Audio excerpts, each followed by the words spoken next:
Bonjour à tous et bienvenue dans ce nouveau Café Sapiens, que vous nous regardiez en direct ou en différé. Quel est le rôle de l'architecte dans la transition écologique? C'est la question qu'on va essayer de se poser ce matin avec nos deux invités.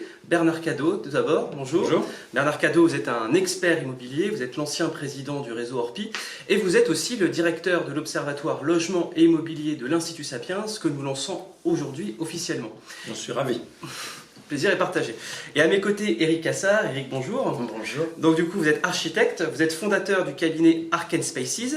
Vous êtes régulièrement invité à travers le monde, à travers différentes conférences pour présenter votre vision de l'architecture. Vision qui d'ailleurs, j'ai cru comprendre, pour vous, était à le croisé des chemins entre l'art, la technique et la sociologie. Une vision intéressante dont on pourra dire un petit mot lors de ce petit déjeuner. Vous êtes aussi l'auteur du l'essai Pour une architecture subtile, qui a été publié en 2016 aux éditions X, où vous développez notamment le concept de N-Spaces, dont nous parlerons là aussi encore après dans ce petit déjeuner. Le logement, vous le savez mieux que moi, est un domaine qui malheureusement souffre d'un énorme paradoxe. Son importance dans nos vies est inversement proportionnelle à son traitement dans l'espace public. Il représente plus de 70% des dépenses contraintes des ménages, mais n'est mentionné dans aucun cas comme étant un levier pour augmenter le pouvoir d'achat. C'est un outil qui permet de fixer les populations et de répartir les populations sur le territoire, mais il n'est jamais non plus mentionné dans le rôle dans la fracture territoriale. Enfin, il serait responsable de 25% des émissions de CO2 par an, mais sa décarbonation concrète n'est jamais abordée. Juste avant de commencer, en guise de propos liminaire, j'ai envie de vous poser une question, messieurs. Pourquoi, à votre avis, cette absence totale du logement dans le débat public ? Effectivement, on a constaté dans le débat public qu'il y a eu 2 élections nationales consécutives cette année et le logement n'a jamais été traité, si ce n'est par bribes, un petit peu comme ça, je dirais au détour ou par hasard, alors que ça concerne la vie de tout le monde tous les jours, alors que, et vous l'avez souligné en termes de pouvoir d'achat, c'est la première dépense contrainte des ménages, que l'on soit propriétaire si on rembourse un crédit et qu'on paye ses charges, ou que l'on soit locataire. Certainement, et d'ailleurs c'est assez bizarre parce que quand on regarde l'ordre de priorité des préoccupations des Français, je crois que les études ont été faites et le logement arrivait en 11e position, alors que le pouvoir d'achat est tout à fait la première préoccupation. Alors j'ai peut-être une explication, je ne sais pas ce qu'elle vaut, mais c'est que malheureusement, parler du logement, c'est pas rentable. Parce que le logement, c'est un cycle long. On parle de moyen et long terme. Or, les gains en termes de communication et puis aussi sans doute en matière politique, ils s'apprécient et ils s'évaluent à court terme. Donc il y a certainement ce hiatus qui joue. On est dans le paradoxe des paradoxes. Parce que, voilà, j'ai déjà eu l'occasion de le dire, on dit que les grandes douleurs sont muettes. J'ai l'impression qu'il y a une forme de résignation des Français au fait que le logement c'est cher, c'est difficile. On ne parle pas de ceux qui ne sont pas logés du tout, mais déjà ceux qui sont logés. La plupart disent « j'aimerais de meilleures conditions de logement ». Vous avez évoqué aussi l'aménagement du territoire. On est en plein dans le débat sur la mobilité, sur les coûts de la mobilité. Ça fait partie de tout ça. On ne peut que le déplorer.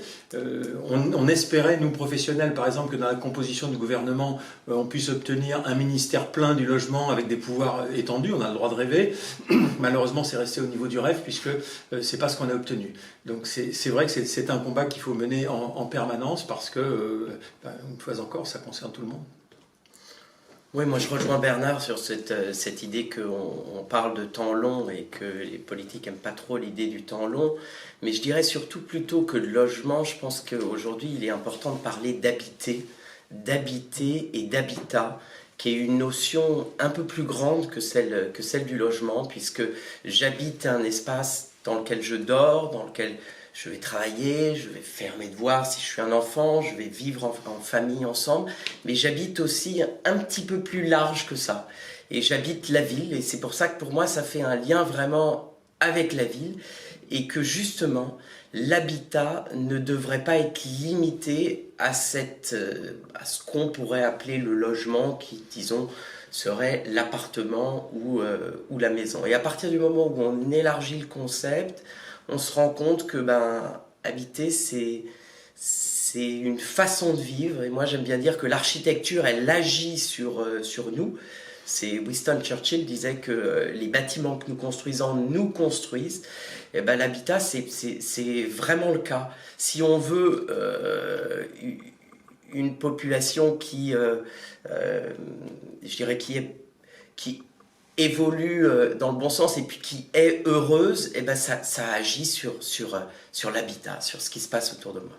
D'où l'importance effectivement du temps long, si je comprends bien votre point. Je pense qu'on aura là aussi l'occasion d'y revenir après.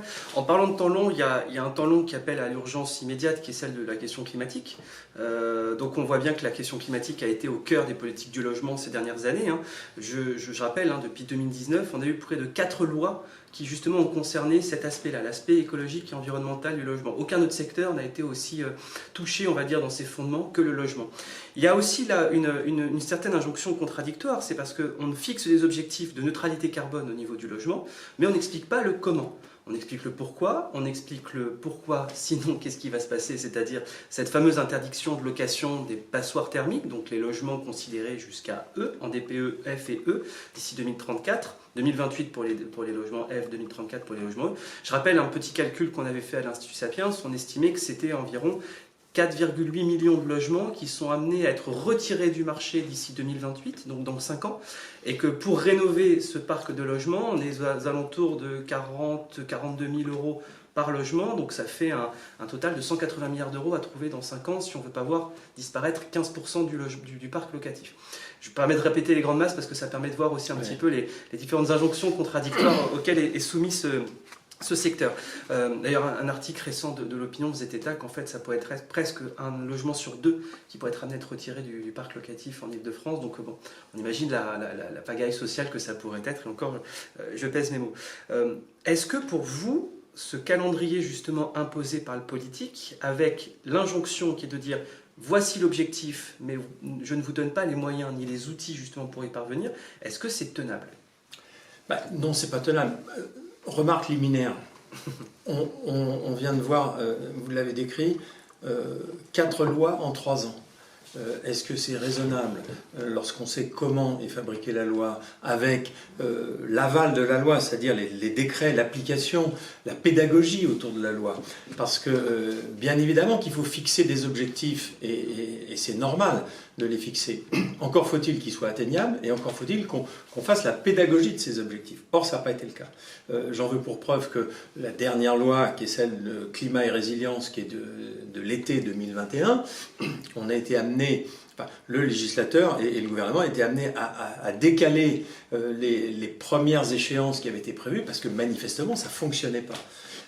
C'est quand même dommage que, une fois encore, sur un sujet aussi important qui concerne la vie des gens, qu'on ne puisse pas changer de méthode. Et puis, il y a cet aspect, on l'a rappelé souvent, mais il faut peut-être le rappeler encore ce matin, le marché du logement, et de l'habitat bien sûr par voie de conséquence, est un marché qui est structurellement déficitaire. Il n'y a pas suffisamment de logements, quelle que soit la catégorie, et il y a beaucoup de demandes. On pourrait expliquer longuement pourquoi on en est arrivé là, mais c'est un fait. Et ce que vous soulignez est tout à fait exact, c'est que ces mesures-là, qui sont absolument contraintes, vont retirer du marché plusieurs millions de logements, et ça va accroître cette pénurie. Cette pénurie, elle va peser bien sûr sur le rapport entre offre et demande, donc sur le prix des logements, et on va aller encore au-devant de difficultés. Et puis, effectivement, moi j'ai un souvenir pendant la campagne électorale, notre président de la République avait fixé comme objectif un objectif de 700 000 logements rénovés par an. Alors, 4,8 millions de logements, moi je pense que c'est un petit peu plus, mais peu importe les chiffres, c'est vraiment ces masses qui sont importantes à décrire. Si je fais le compte sur un quinquennat, 700 000 par an x 5, ça fait 3,5 millions. Ça veut dire que d'ores et déjà, on sait qu'on n'ira pas au bout du chemin. Et encore, faut-il qu'on regarde ce que l'on entend par rénovation. Il y a un succès qui est indéniable, c'est le succès de MaPrimeRénov'. Parce qu'il y a des dizaines de milliers de ménages qui se sont emparés de ce sujet-là et qui ont recours à MaPrimeRénov'. Sauf que lorsqu'on considère qu'un logement, plutôt est rénové énergétiquement, simplement si on a changé la chaudière ou si on a changé les fenêtres, par exemple. Et si vous changez les fenêtres dans une maison dont le toit n'est pas isolé, pour ne prendre que cet exemple-là, ça ne fonctionne pas.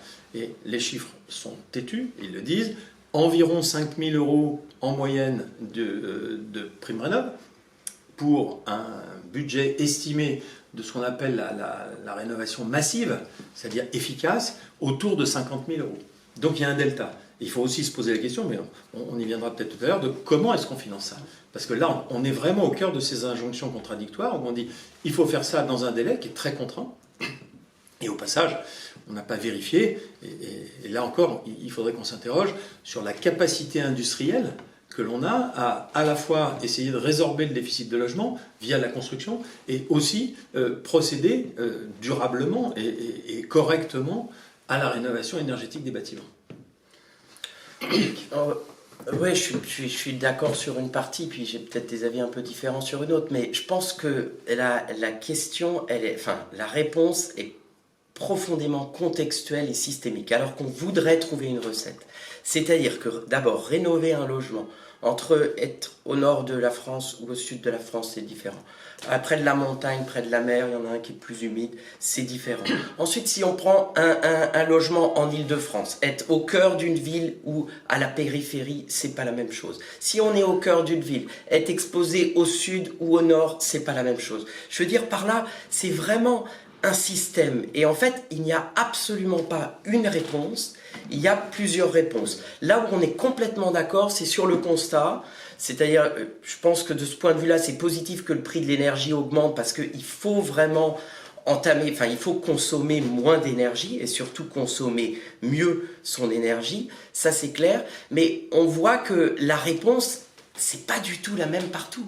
Elle va vraiment varier avec plein de paramètres qui sont différents. C'est de la même façon qu'il y a les saisons, et il y a les climats au jour le jour. Enfin, on peut être au ski, se retrouver en t-shirt alors que c'est en plein hiver et qu'il fait froid. Enfin, donc, cette appréhension de la notion de température et de la notion de climat est complexe. Ça ne veut pas dire du tout qu'il faut rien faire, loin de là. Mais ça veut dire qu'il faut faire différent et au cas par cas. Et que ce au cas par cas, il va être valable dans une ville. Alors si on parle de logement, enfin on l'a dit, selon qu'on est au centre, selon qu'on est à la périphérie, ça va être valable en fonction de l'usage.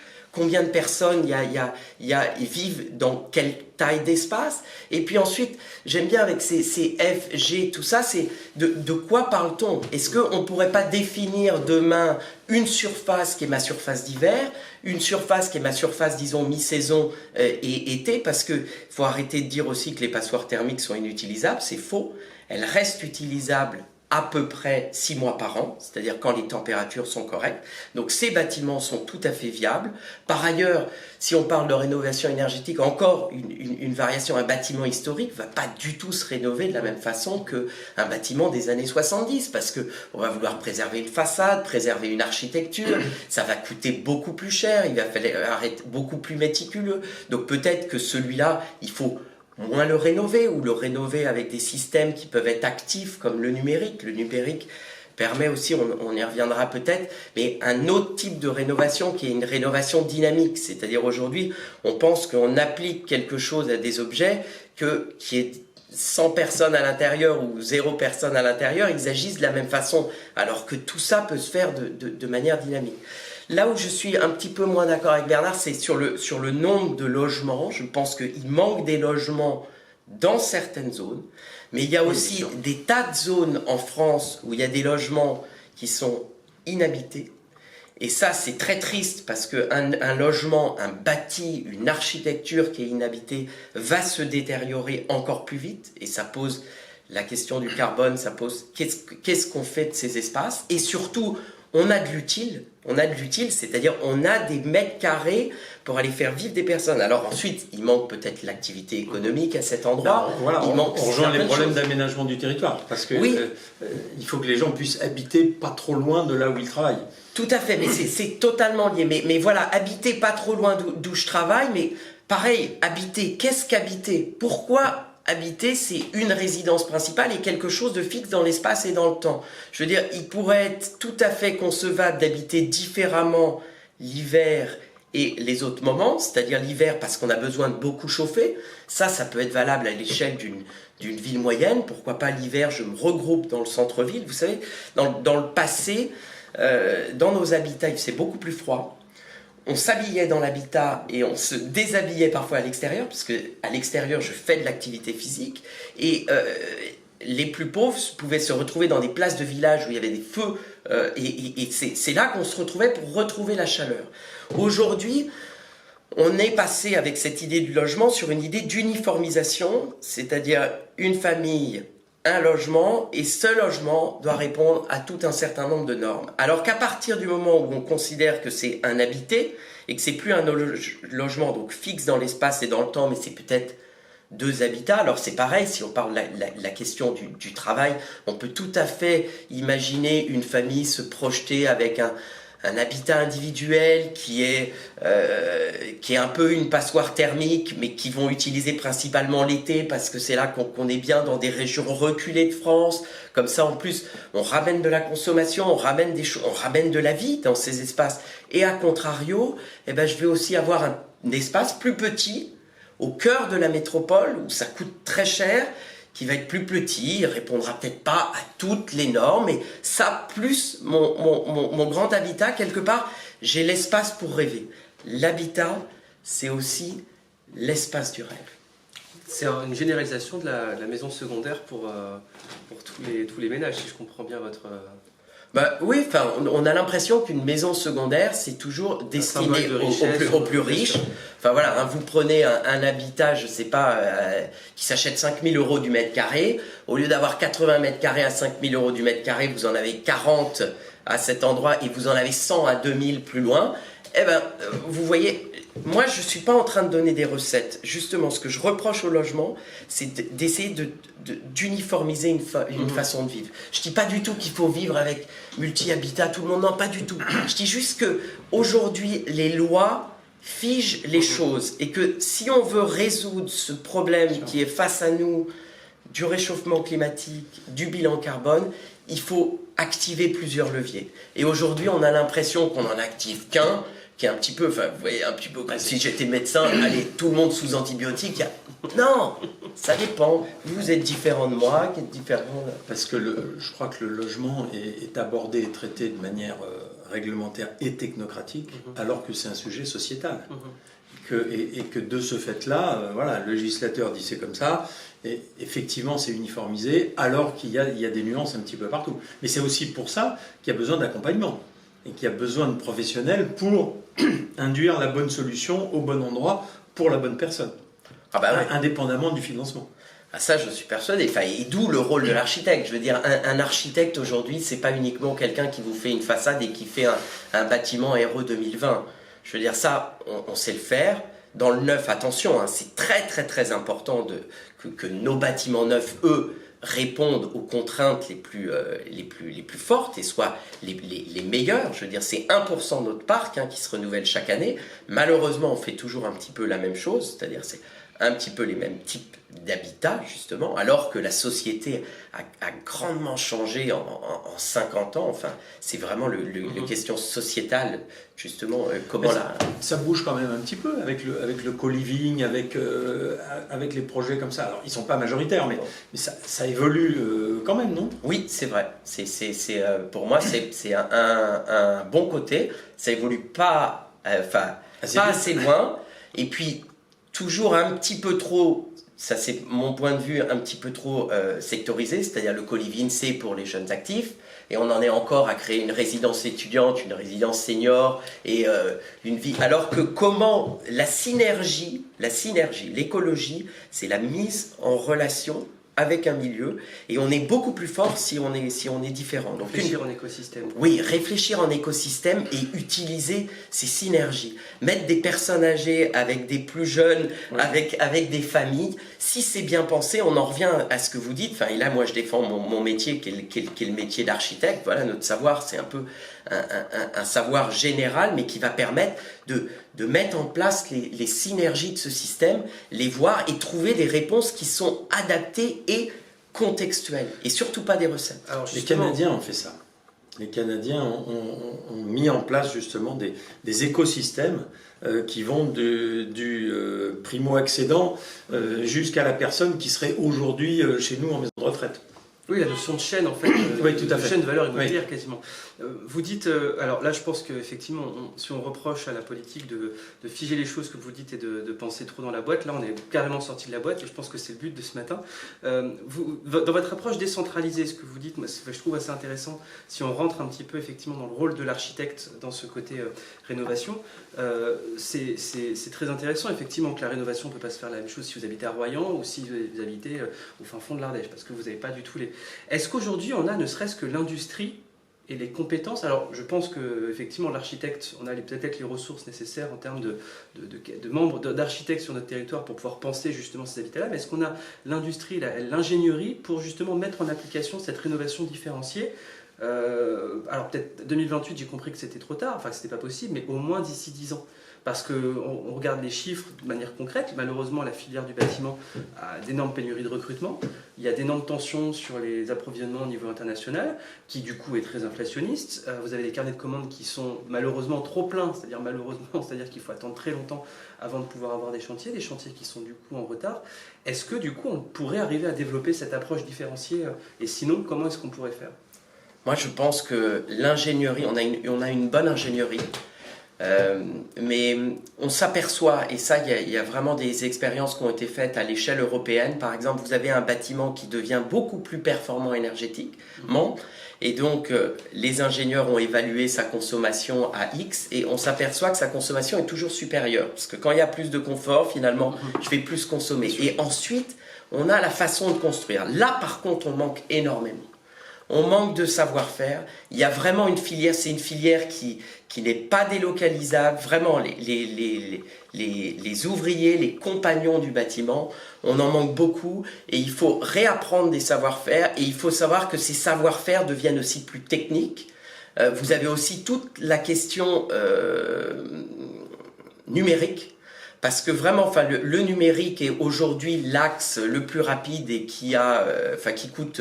Si on a les bonnes personnes, qui coûtent le moins cher et qui est le plus efficace dans beaucoup de cas, puisque là encore, en termes de simulation et en termes de... Non, c'est-à-dire en fait le numérique peut nous permettre de mettre la bonne énergie au bon endroit au bon moment. C'est-à-dire dans cette pièce, on est 4 à tel moment, hop, ça va s'adapter. C'est drôle parce que si on fait un lien dans le passé, vraiment dans le passé plus loin, vous aviez ces femmes, alors là aussi c'est pareil, on n'a pas besoin du même chauffage selon ce qu'on fait. Hein. Une piscine a besoin d'être hyper bien chauffée, donc il faut qu'elle soit très très forte en économie d'énergie. Un gymnase où on fait du sport, un petit peu moins. Une bibliothèque très forte aussi, parce que je suis statique. À chaque fois que je bouge, en fait, on est les premiers on produit de l'énergie. Oui, mais on produit de l'énergie. Et donc ensuite, si on arrive à mettre cette énergie au bon endroit, je refais le lien avec le passé. Vous aviez ces femmes qui travaillaient à la couture. Elles avaient des chaufferettes qu'elles mettaient sous leur jupe, qui étaient des petites boîtes dans lesquelles vous mettiez un petit peu de charbon et qui chauffaient donc localement. J'ai ma bulle de chaleur. Et ça, aujourd'hui, le numérique peut vraiment nous permettre, disons, de mettre mieux la bonne énergie au bon endroit, au bon moment, et on ne chauffe pas de la même façon quand il y a 20 personnes. Ça suppose des compétences nouvelles. Et oui. Ça suppose toute une filière de formation. Parce que je crois que les grands groupes de construction, de promoteurs, disent qu'ils aimeraient bien changer certaines techniques du bâtiment. Par contre, les personnes en charge de l'exécution n'ont pas cette formation, n'ont pas ce savoir-faire et donc sont un peu rétifs à employer des méthodes nouvelles. Ah bah oui, non, mais là, matériaux nouveaux, enfin je veux dire, bon. Mais il faut... Là aussi il y a un écart, non? Oui, mais il y a un grand écart. Mais c'est triste de voir que les savoir-faire ont beaucoup augmenté dans beaucoup de choses de l'industrie. Vous prenez l'histoire de la voiture et l'histoire du bâtiment, quand vous voyez son évolution en termes de savoir-faire et de technicité, comme ça a évolué, le bâtiment beaucoup moins. Alors qu'on a tort. Il faut que lui-même évolue beaucoup plus. Mais pour ça, il faut qu'on ait des gens formés. Vous allez au Japon, vous regardez les ferraillages métalliques que sont capables de vous faire certains compagnons, mais c'est juste magnifique et fabuleux. Aujourd'hui, on a perdu un peu. Ça ne veut pas dire qu'on les a pas, mais on les a perdus et on n'en a pas assez. Donc oui, il faut fermer et il faut surtout revaloriser ces métiers. Il faut les revaloriser. Vous appelez en fait à l'innovation incrémentale au cœur même de cette filière-là, pour penser, donc ça peut être un levier pour cette transition écologique, de penser autrement le bâtiment. Oui, de penser autrement le bâtiment. Alors même, je dirais même, il y a même des savoir-faire qui ont été perdus, parce que avant, vous aviez des tailleurs de pierre, vous avez des choses comme ça, on a beaucoup perdu. Aujourd'hui, il y a des savoirs nouveaux, notamment liés au numérique. Être un électricien aujourd'hui, c'est pas la même chose qu'il y a 10 ans, et ce ne sera pas la même chose même dans 5 ans. Aujourd'hui, c'est comment je fais rentrer ce 4e fluide dans le bâtiment qui va me permettre de gérer la consommation énergétique, mais de gérer aussi l'usage, parce qu'on a vu qu'aussi l'usage d'un bâtiment dans le temps allait être un levier justement pour mieux utiliser ces mètres cubes de matière et donc ce bilan carbone créé par une structure bâtie. Si je construis moins, enfin les bâtiments que je construis pas sont ceux qui sont les plus économes en carbone, mais ça demande d'avoir des outils d'organisation et ça demande la mise en place d'infrastructures. On sait faire un peu, mais on n'a pas assez de personnes, et à mon avis, c'est plus vers ça qu'il faut aller plutôt que d'aller mettre, même si là encore ça peut être une réponse dans certains cas, plutôt que d'aller doubler l'épaisseur des façades et de le faire voilà, parfois de façon grossière et parfois même en perdant une architecture de certains bâtiments. Est-ce que ça veut dire que le mouvement de construction risque d'être ralenti justement par manque de savoir-faire et de personnel capable d'exécuter? Moi, je dirais que... Ça, c'est pas rassurant. On en a déjà pas suffisamment. Il peut être ralenti ou voire même il peut être rendu plus médiocre. Non, mais c'est pour ça qu'il faut faire une analyse précise et de dire... Ici, j'agis comme ça, là, j'agis comme ça, donc là, j'ai besoin de tel savoir-faire, là, c'est plutôt tel autre savoir-faire, etc. En fait, il faut pareil, réussir à diversifier ces métiers, enfin, c'est hyper riche. Enfin, Parce que la R&D, ça existe quand même dans le bâtiment.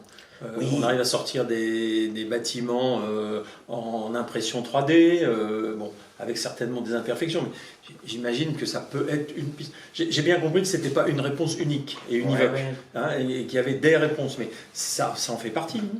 Oui, non, mais vous avez raison. Et puis attention, il y a quand même quelques compagnons qui ont des savoir-faire, mais il faut voir qu'on manque, hein, on en manque. Il y a clairement un manque et il y a clairement un levier et il y a des métiers d'avenir, à mon avis. Des métiers d'avenir. Et qui sont enseignés ou qui se font de manière empirique à mon avis, il faut les enseigner. Si on repart du côté du numérique, il y a un vrai enseignement à faire. Il y a un enseignement qui va agir sur toute la chaîne. Hein. C'est beaucoup de gens différents qui agissent dans la construction d'un bâtiment. Donc des savoir-faire qui sont différents entre un couvreur, voilà, quelqu'un qui pose du bois. Aujourd'hui aussi, vous avez toute cette filière biosourcée qui est très intéressante, qui là aussi demande d'autres savoir-faire. Construire avec de la paille, c'est pas la même chose. Mais voilà, le champ est très vaste, mais c'est une richesse.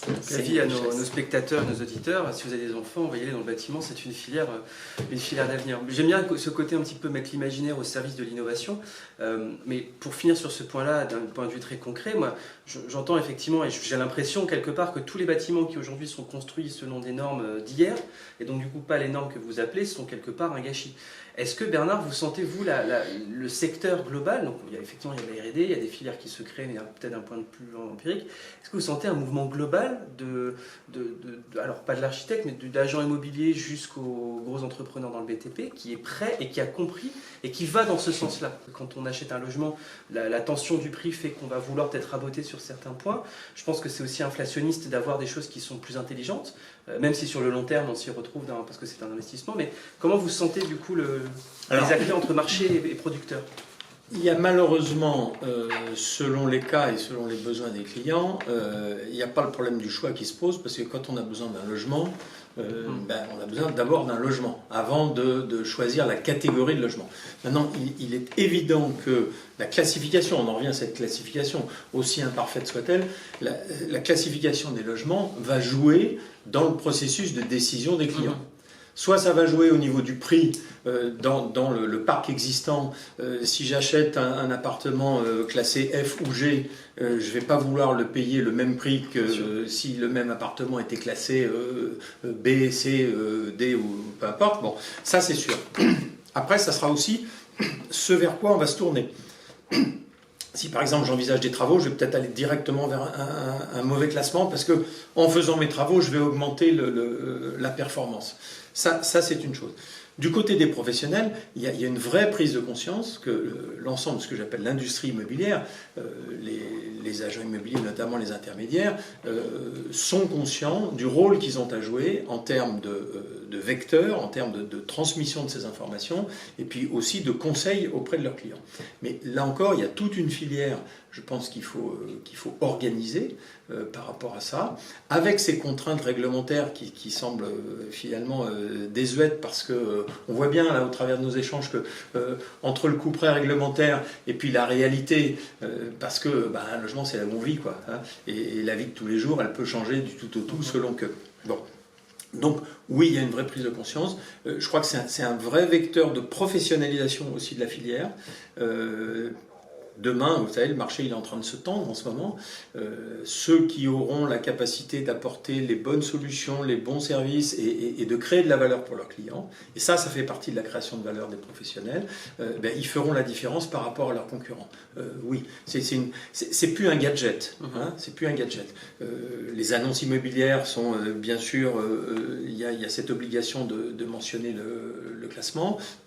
Les clients demandent avant. Même s'ils n'ont pas vu l'annonce, ils demandent, ils veulent être réconfortés là-dessus. Donc on sent bien, puis le débat actuel sur le pouvoir d'achat et le coût de l'énergie, tout ça, ne serait-ce que ça, fait que oui, c'est un sujet qui est au cœur. Et je pense qu'il faut faire une différence entre l'appartement et la maison individuelle. Oui. Et il y a beaucoup de maisons individuelles en France. Et cette maison individuelle, on ne devrait pas la classer F ou G, tout ça. Il ne devrait pas y avoir un classement. Parce qu'on peut très bien imaginer avoir... Voilà, une maison individuelle, c'est quelque chose où je projette là aussi un rêve que je vais garder un certain temps. C'est combien on est à habiter dedans et elle pourrait avoir 2 notes. On pourrait très bien plutôt, ça coûte très cher, hein. Vous avez un pavillon qui fait 150-200 mètres carrés, à rénover ça coûte très cher. Mais par contre, vous pourriez avoir par exemple, dans mes 200 mètres carrés, j'ai 50 mètres carrés qui sont classés B. Moi j'ai 50 B. Et les 100 qui restent, eux, sont classés F ou G. Rien n'empêche que l'hiver, je vis dans les 50 mètres carrés. Et c'est très bien. Et je passe, quand il fait le plus froid, on est là. Comme en plus, si on est 2 ou même si on est 3, on a dit qu'on était producteur de chaleur. Hein, nous-mêmes, nos corps émettent de la chaleur. Donc vous mettez beaucoup de monde dans un petit espace, vous le chauffez beaucoup plus vite. Donc vous allez être beaucoup plus efficace. Et le classement qu'il y a aujourd'hui fait perdre de la valeur à des tas de gens qui ont des pavillons et n'incite pas les autres à y aller. Et pourtant, le souhait des Français, c'est d'habiter dans un pavillon. Voilà. Tout à fait. Le modèle du pavillon. Alors, je sais que la précédente ministre du Logement disait que justement, c'est ce que j'allais vous dire. Là encore, une injonction paradoxale. Les Français, on voit dans les chiffres, sont plus de 80% à vouloir avoir la maison qui correspond presque à leur rêve. C'est le rêve ultime en France. Mais du coup, on a l'ancienne ministre du Logement nous dit que ça, il faut l'oublier, alors qu'elle-même habite dans un très beau pavillon en région parisienne. Elle a un peu rétropédalé. Elle a rétropédalé parce qu'elle s'est rendue compte voilà. un petit peu malheureux. Oui. Mais est-ce que le rêve de la, je veux dire comme ça, est-ce que le rêve de la maison individuelle, avec notamment une autre réglementation qui est celle du ZAN, donc je rappelle zéro artificialisation nette à horizon 2050, on ne peut pas transformer les sols actuels, est-ce que c'est envisageable? Est-ce que les gens qui nous regardent, leurs enfants, leurs petits-enfants, même eux, pourront, ceux qui habitent dans des appartements centrés, pourront un jour avoir cette maison sur le plateau du Larzac ou en bordure de Méditerranée? D'abord, je crois que oui, c'est compatible. Certainement que le modèle du pavillon avec 1000 mètres ou 1500 mètres de terrain autour, ça c'est fini. Et pas seulement parce qu'il y a la réglementation sur le ZAN, c'est tout simplement que l'usage que l'on fait et la façon dont on vit aujourd'hui C'est plus le rêve de passer la tondeuse et d'entretenir le jardin toutes les semaines. Mais il y a effectivement cette appétence. Donc et c'est là aussi où les professionnels peuvent et doivent jouer le rôle, parce qu'il y a moyen de concilier le meilleur des deux mondes en étant quand même dans un habitat individuel. On n'est pas au Japon où il y a les parties communes collectives et puis quelques pièces pour juste y dormir. C'est pas forcément mal. Oui, mais je pense que le caractère français n'est pas encore prêt pour ça. En tout cas, sauf peut-être dans les grandes métropoles. Oui, mais ça, c'est un autre sujet. Cette demande-là, oui, elle existe. Donc, il faut arriver à la satisfaire. Et puis, si j'ai bien compris la réglementation du ZAN, parce que là encore, il y a l'imposition de la règle Un objectif, et pas vraiment le mode d'emploi. Non. Et même les spécialistes ne sont pas d'accord entre eux là-dessus. On doit pouvoir aussi récupérer ces surfaces existantes et voir comment on peut le faire. Il y a un sujet quand même où je pense qu'il faut réfléchir, c'est sur cette notion d'étalement urbain. Parce que l'étalement urbain, par définition, ça prend de la terre agricole, ça c'est sûr, et surtout ça crée un besoin en équipement public qui se traduit immanquablement par une fiscalité locale qui est plus lourde. Je vous renvoie au débat actuel sur la taxe foncière, elle-même conséquence de la suppression de la taxe d'habitation pour partie, etc. etc. Donc attention à ne pas charger trop la barque en termes de fiscalité locale. Voilà. Et je pense que si on regarde les choses d'une manière raisonnable et raisonnée, on doit pouvoir amener ce mix idéal, quoi. Là encore, il faut faire un tout petit retour en arrière au niveau de l'histoire. Il faut voir que depuis les années 1950, on s'est étendu, on a pollué les territoires. Enfin, si on regarde d'un point de vue historique ce qu'a fait l'homme depuis ce moment-là, d'un point de vue urbain, mais on est zéro, hein. On est nul. Quand on voit, et d'ailleurs aujourd'hui, quand vous pouvez visiter une ville, vous allez voir quoi? Vous allez voir le centre-ville. Pourquoi? Parce que n'ayant pas tous les déplacements possibles, il y a une intelligence au mètre carré et dans la mise en place des espaces qui est très grande. Du coup, stopper l'étalement urbain, c'est obligatoire. Moi, le ZAN, je suis très pour. Enfin, ensuite, c'est vrai, il faut voir comment on le définit, mais je suis très pour. Mais ça n'empêche pas. Vous dites que l'abondance justement de place nous a poussé à ne pas optimiser, à ne pas faire du beau, ni du... Là, je reviens à votre triptyque art, sociologie, social et technologie. Oui, c'est un petit peu plus complexe que ça. C'est l'arrivée de la voiture individuelle, le fait que ça coûte pas cher de se transporter. Donc, je me déplace plus loin. Et puis, pour les promoteurs, c'est facile de construire un bâtiment écologique pas trop cher si mon terrain est bon et si je le mets n'importe où.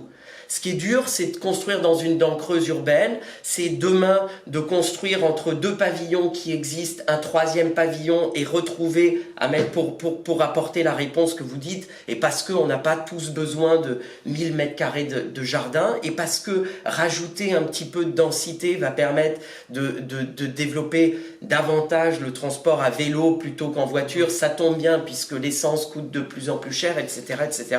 Donc on va résoudre beaucoup de problèmes comme ça, mais je pense que la maison individuelle, elle est pas perdue et il faut que ça reste un rêve. Maintenant, voilà, se pose la question du travail. C'est pour ça que moi je défends un peu cette idée de multi-habitat qui n'est pas réservé qu'aux riches. Et comment? Eh ben peut-être je vais travailler en centre-ville dans quelque chose qui est très petit et je peux avoir un pavillon ou disons une maison individuelle qui n'est pas les tailles qu'on a aujourd'hui, mais qui va aussi répondre, enfin on va retrouver certains équipements urbains et tout ce dont on a besoin. Sur l'étalement urbain, je crois qu'il y a aussi deux facteurs. Le premier, on l'évoquait en tout début de ce petit déjeuner, c'est le manque de vision et d'anticipation globale sur le long terme. Et concomitamment, c'est la pression sur les prix qui a fait, et notamment sur l'Île-de-France, moi je l'ai vécu en tant que professionnel de terrain, en Île-de-France, où les gens continuaient de s'éloigner. Pourquoi? Jusqu'au moment où leur pouvoir d'achat rencontrait le produit dont ils rêvaient, tout simplement. Ils ne rêvaient pas d'avoir deux voitures, de faire 40 ou 50 km pour venir travailler ou d'aller à la gare, etc. etc. C'est juste qu'ils ne pouvaient pas faire autrement en termes de pouvoir d'achat. Donc c'est ces deux choses-là aussi qui ont conduit, alors peut-être par facilité, mais qui ont conduit aussi à ce phénomène d'étalement urbain. Oui, je suis d'accord, mais le rêve aussi peut être suggéré par une idée de récit, et à un moment, on a peut-être trop insisté sur le rêve, c'est ça. Aujourd'hui, le parcours résidentiel, il est un petit peu tracé, il n'y a qu'une histoire. Alors qu'en fait, non, il y a plusieurs histoires possibles. Il est multiple, Et le parcours résidentiel le aujourd'hui. bonheur, oui, il est multiple parce que les familles se séparent, tout ça, mais je veux dire, reste tout le temps un petit peu ce rêve d'avoir la maison individuelle fixe dans l'espace et dans le temps. Alors que c'est ce que vous disiez aussi, est-ce que tout le monde pourra aller à la mer? Alors il y a aussi la question du partage. C'est-à-dire à un moment, vous y allez, on n'a pas besoin d'être à la mer tout le temps. Hein. Mais comment on partage et comment on partage, oui, avec intelligence et je dirais sans que ça nous gêne. D'où l'incite de je reprends un peu le côté signal prix, le côté incitation pour pouvoir faire ventiler un peu ça. Avant de rentrer dans la toute dernière partie de ce petit déjeuner, moi je me rappelle le géographe Hervé Lebras qui disait dans le débat sur la fracture territoriale aujourd'hui, parce que cette fracture territoriale, vous l'avez très bien illustré, malheureusement plus les classes populaires ont été chassées des centres-villes et des centres périurbains parce qu'ils ont attendu que leur pouvoir d'achat rencontre le bien accessible. C'était déjà vrai au 19e siècle. C'était déjà vrai de toute façon dès 1850 et dès 1763 quand on a commencé à automatiser l'agriculture. Et lui disait que en fait, la fracture territoriale n'existait pas vraiment parce que en fait, les gens qui vivent dans des maisons sont relativement plus heureux que ceux qui vivent en centre-ville, même s'ils doivent sacrifier 1 heure de trajet tous les matins. C'était son appétence, c'était sa vision à lui. Mais c'est pour ça qu'on voit que... On parlait du numérique tout à l'heure, si vous êtes en zone blanche et qu'il n'y a pas Internet au débit, par exemple, vous ne pouvez pas pareil. Même si vous êtes à la campagne, la question des déserts médicaux, la question du manque d'accès au transport, vous êtes complètement isolé, vous êtes complètement enclavé. C'est ce qui m'amène du coup à notre dernière partie. Juste avant de commencer la dernière partie, j'invite nos auditeurs s'ils le souhaitent, poser leurs questions directement dans la petite partie chat et questions-réponses dédiées. On les relayera en toute fin de ce petit déjeuner-là, qui est comment est-ce qu'on pense la ville de demain. Moi, j'entends tout à fait ce que vous m'avez dit tous les deux. Il y a maintenant concrètement, comment je fais quand je suis un couple au SMIC, que je suis obligé d'habiter au fin fond du Vélizy et de travailler à Paris tous les matins, donc du coup d'avoir 1h30, 2 heures de trajet tous les matins. Comment est-ce que je fais du coup pour penser en tant qu'architecte, en tant qu'acteur du secteur, pour à la fois concilier cette demande et cette nécessité du pouvoir d'achat avec des enjeux environnementaux, écologiques, d'optimisation aussi. Est-ce qu'il faut que je repense totalement la ville? Est-ce qu'il faut que je pense des nouvelles villes? Est-ce que si je dois repenser totalement la ville, est-ce qu'il faut partir from scratch? Donc est-ce qu'il faut que ce qui est quand même assez contraignant, je pense même pour les plus brillants des architectes. Construire les villes à la campagne. Construire les villes à la campagne, comme le disait Maurice Salé. Parce que l'air, il est plus pur. Comment j'arrive à faire pour penser cette ville? Alors, on a parlé du co-living, on a parlé justement de tous ces différents ajustements-là.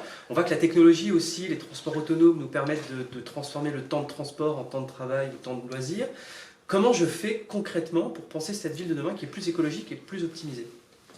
Moi, pour revenir au modèle du couple qui gagne 2 SMIC, comment ils font pour se loger, je pense qu'il y a une réflexion qui est macro et qui est celle-ci long terme, c'est comment est-ce que je fais pour que durablement je rétablisse l'équilibre entre l'offre et la demande. Parce que qu'on le veuille ou non, il y a cette logique-là, tant qu'on n'est pas arrivé à peu près à un équilibre, il y aura une pression sur les prix.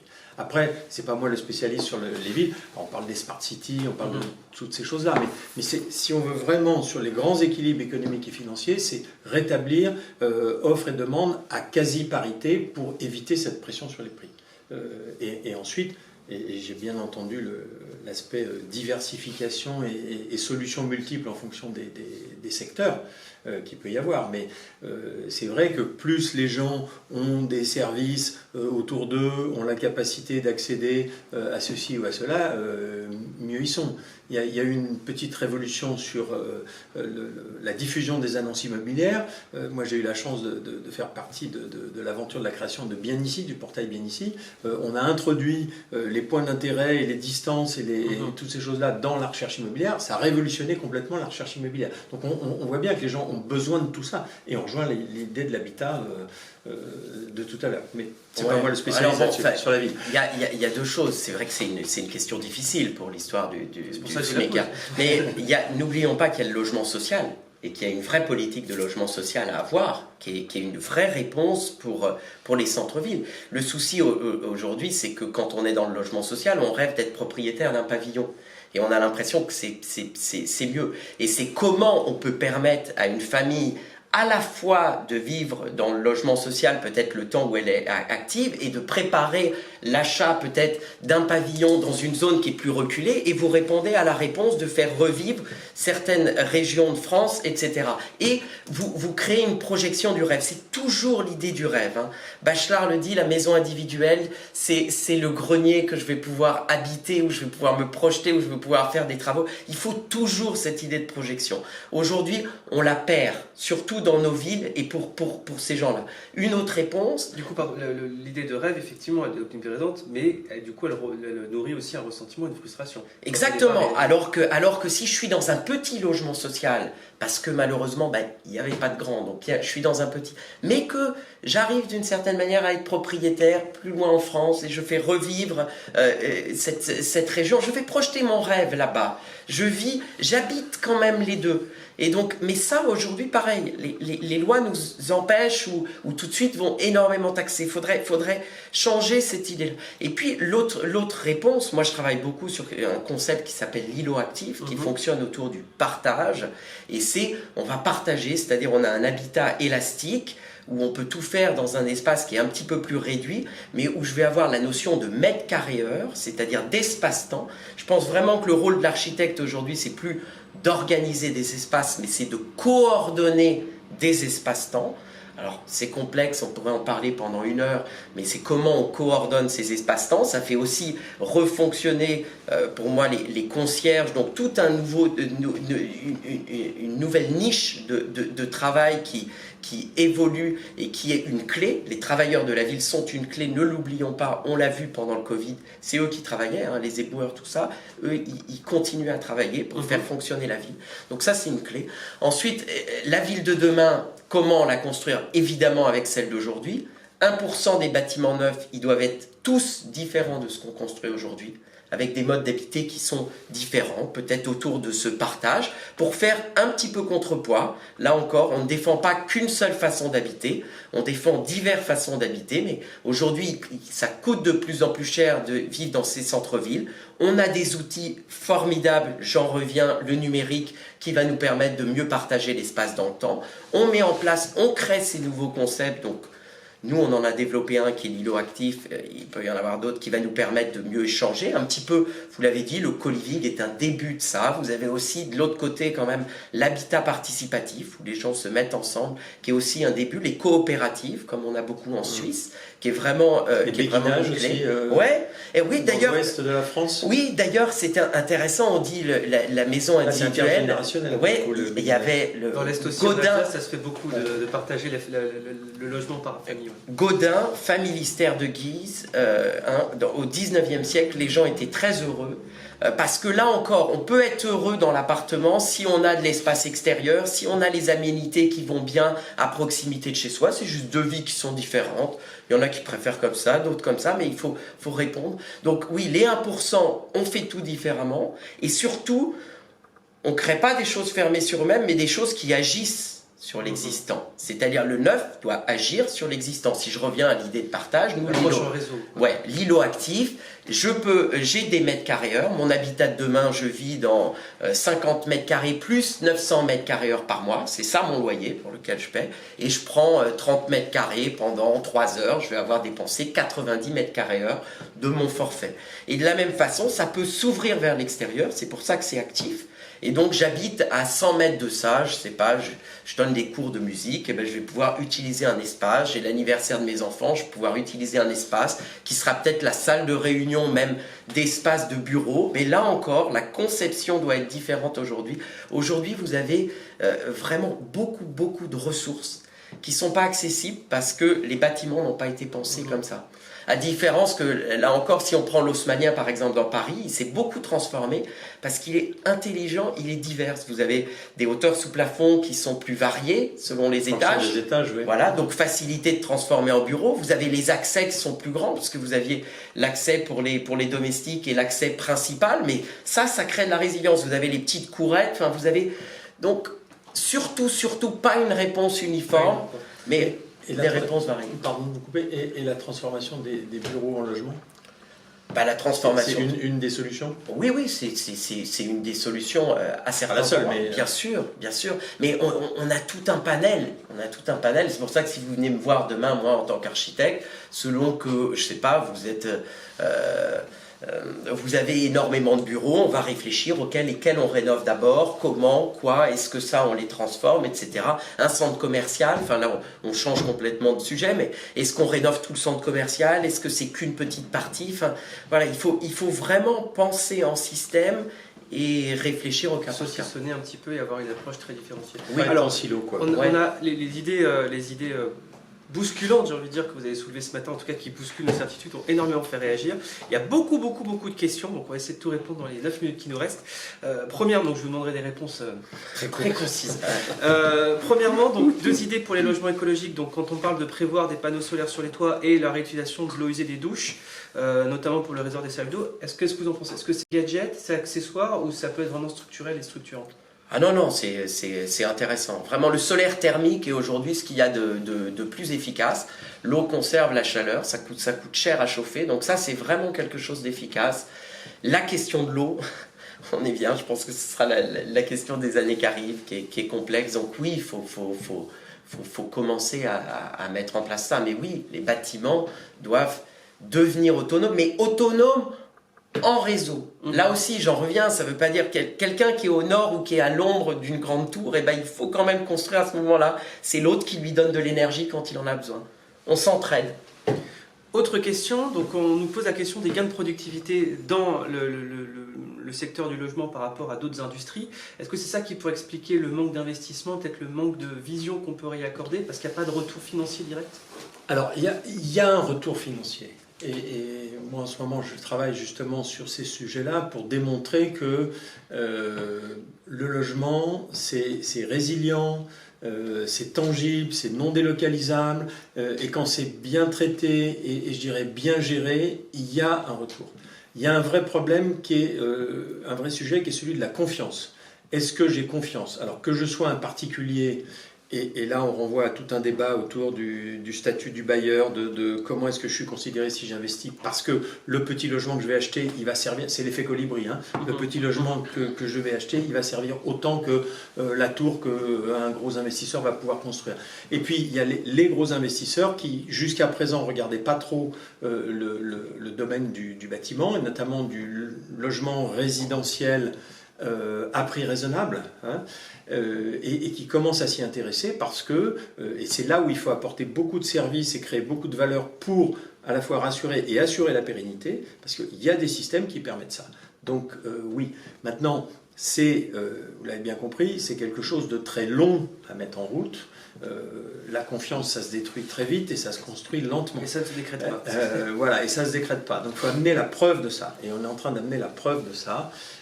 Et puis il y a un vrai besoin dans notre pays, contrairement peut-être à d'autres pays. Il y a une question sur un sujet qui a été soulevé très rapidement, c'est celui de la construction 3D par les imprimantes 3D.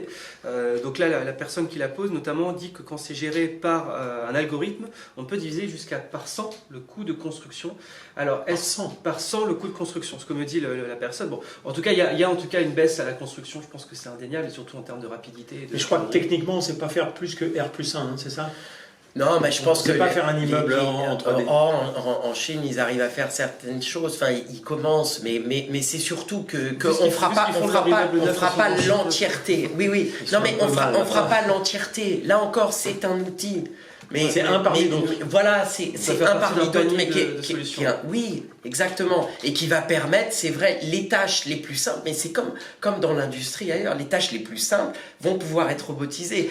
Où est la plus-value? On en revient justement à ces métiers du bâtiment qui doivent quelque part être plus qualitatifs. Ça peut être une réponse à un manque de main-d'œuvre à un moment donné. Oui. Pour certaines constructions. Oui, pour certaines tâches, mais de la même façon que l'outil, quand je construis, l'outil, enfin, je veux dire, qui peut aller de la perceuse, enfin, les outils qu'on outille, ils ont beaucoup évolué. Donc ça, c'est un nouvel outil qui va falloir apprendre à utiliser, Mais c'est pas une solution. à l'apprendre à l'utiliser, voilà, là où c'est le plus utile, à mon avis.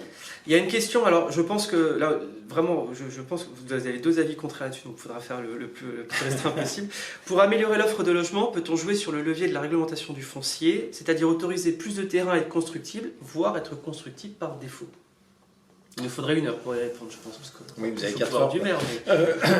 Mais... Ben, il y a un sujet sous-jacent qui est l'opposabilité des PLU dans les municipalités. Parce qu'on crée une règle d'urbanisme avec des règles de constructibilité. Et on sait bien que au quotidien, même si le promoteur ou l'architecte présente quelque chose qui est tout à fait conforme à ce qui est écrit dans le PLU, ben parfois on a du mal à avoir le permis, voire on ne l'a pas. Donc il y a ce sujet-là. Ça remonte peut-être au-dessus au niveau de ceux qui délivrent le permis, parce qu'on voit bien, quand on regarde le cycle des élections municipales par exemple, on sait que 2 ou 3 ans avant la fin du mandat, ça devient de plus en plus compliqué d'obtenir des permis de un construire. maire qui construit est un maire battu. Oui, c'est ce que l'on dit, c'est l'adage qui dit ça. Donc il faudrait certainement changer cette approche-là, avec des solutions intelligentes, avec pourquoi pas ce que j'appelle la densité intelligente aussi. Et C'est-à-dire... en retirant ce pouvoir au maire? Pas forcément. Bah, non, parce que ça va à l'encontre de l'aménagement des territoires et de la décentralisation. Mais il faut bien qu'à un moment donné, quelqu'un arbitre. Et que ça ne soit pas l'arbitraire qui préside à la délivrance des permis, justement. Hein. Voilà. Mais c'est un élément important. Aujourd'hui, il faut souligner quand même que ce n'est pas ça qui fait défaut, en ce moment, dans la construction, et ce n'est pas ça qui explique le déficit de construction. C'est plus que les promoteurs hésitent à lancer des projets parce que les matériaux coûtent plus cher, parce que aussi il y a une question sur le pouvoir d'achat des acquéreurs futurs, et c'est pas tellement... les problèmes de délivrance de permis, c'était il y a 3 ans, ou il y a 2 ans. Oui, moi, je sais pas, enfin, savoir qui doit avoir le pouvoir, c'est pas... Je dirais que les PLU doivent intégrer l'idée de l'exception.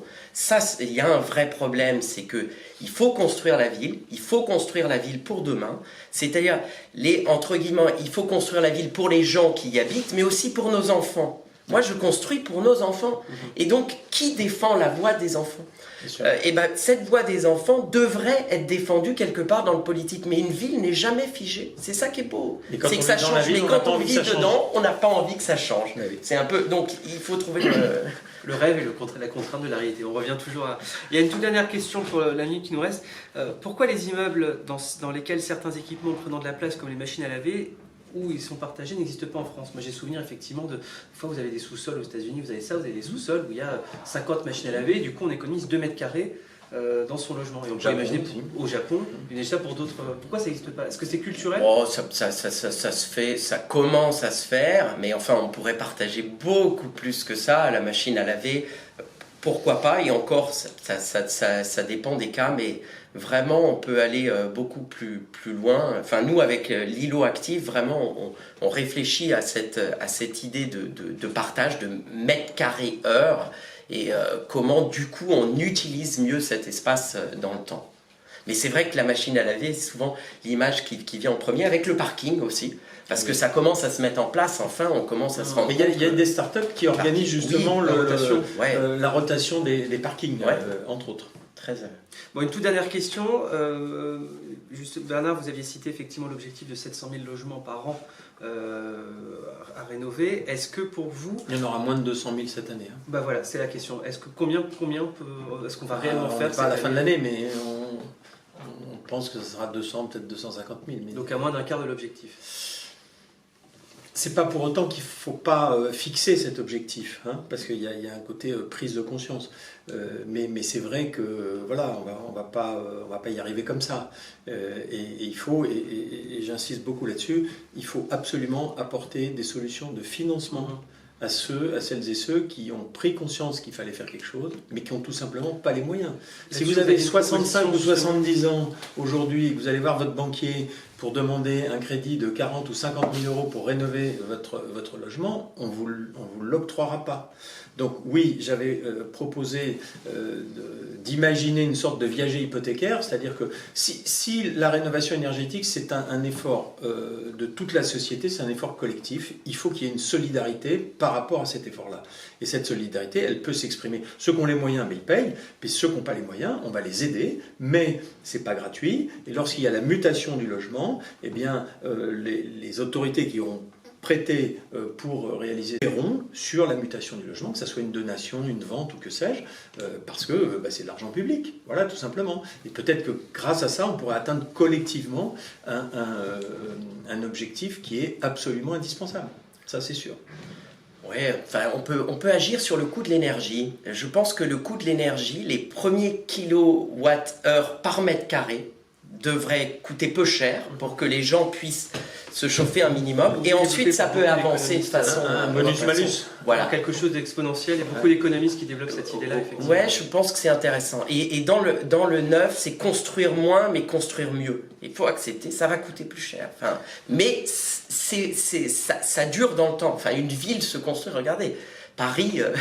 on vit dans quelque chose qui a été construit en grande majorité au 19e siècle et c'est encore valable, voire très valable. Quoique la question des travaux à Paris est sensible. Mais bon, voilà. On n'a pas tout à fait les mêmes. C'est pas les mêmes. oui. En tout cas, Imaginons Haussmann aujourd'hui, quoi. Hein, oui, alors, certains préféraient sûrement avoir un Haussmann, ou que les architectes aient plus de pouvoir. Bon, ça, c'est un autre débat pour un autre petit déjeuner. Si je résume, décentraliser, imaginer, rêver, penser autrement, et puis surtout financer. Et puis et penser long terme. Et penser long terme. Penser long terme et expliquer ce que l'on fait, pourquoi on le fait et comment on le fait. Et comment on le fait, surtout la question du comment des outils. Oui. Merci beaucoup messieurs pour ce petit déjeuner. Merci. Plein de bonnes idées, plein d'enthousiasme. On se donne rendez-vous le 15 novembre pour un petit déjeuner autour d'un autre sujet, la captation de carbone dans le secteur agricole, notamment avec Laurent Papy, le directeur de notre observatoire agriculture. Merci à tous et bonne journée.